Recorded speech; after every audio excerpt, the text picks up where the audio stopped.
বা আমাৰ আইনতো আছে যে বাল্য বিবাহ কেতিয়াও কৰিব নালাগে, কিন্তু বিভিন্ন কাৰণৰ বিভিন্ন সময়ত আমি দেখিবলৈ পাইছোঁ ই ভুলবশতে হওক বা কাৰোবাৰ ইচ্ছা অনুযায়ী হওক মানে বাল্য বিবাহ হোৱাটো আমি দেখিবলৈ পাইছিলোঁ।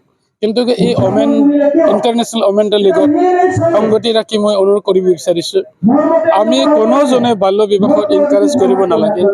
কাৰণ এজন মানুহে তিৰোতাই যদি বা নাবালিকা ছোৱালী যদি বাল্য সময়ত যদি বিয়া হয়, বিবাহ পাশত আবদ্ধ হয়, তেতিয়া তেওঁ নিজৰো পংগু হোৱাৰ লগতে পৰিয়ালো পংগু হৈ যায়।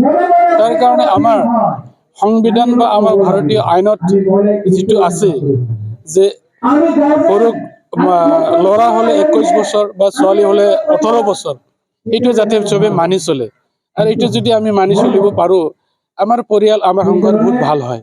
আমি দেখিবলৈ পাইছোঁ যে আজিৰ তাৰিখত বহুতো তেনেকুৱাকৈ বাল্য বিবাহত আবদ্ধ হোৱা বহুতো পুৰুষবিলাকক মানে কাৰেক্ট কৰা হ'ল, কিন্তু মই ভাবোঁ এইটো যথেষ্ট নহয়।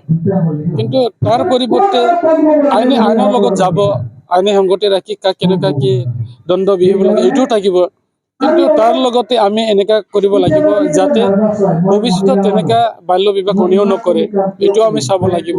আৰু যিসকলে আজিৰ তাৰিখত 6 বছৰ 5 বছৰ বিয়া হোৱাৰ পিছত আজি কাৰাগাৰলৈ যাব লগা হ'ল, সিহঁতৰ কাৰণে কিবা এটা যাতে আইনৰ গণ্ডিৰ ভিতৰতে থাকি আমি এটা যাতে কৰিব পাৰোঁ, এইটো আমি চেষ্টা চলাব লাগিব। গতিকে চবকে মই অনুৰোধ জনাইছোঁ, চবে যাতে বাল্য বিবাহক কোনেও এনকাৰেজ নকৰে, যাতে আমি তাক ৰোধ কৰিবৰ কাৰণে চবে কাম কৰে আৰু চবে ওলাই আহে, এই কথাটো মই চবকে অনুৰোধ কৰিছোঁ।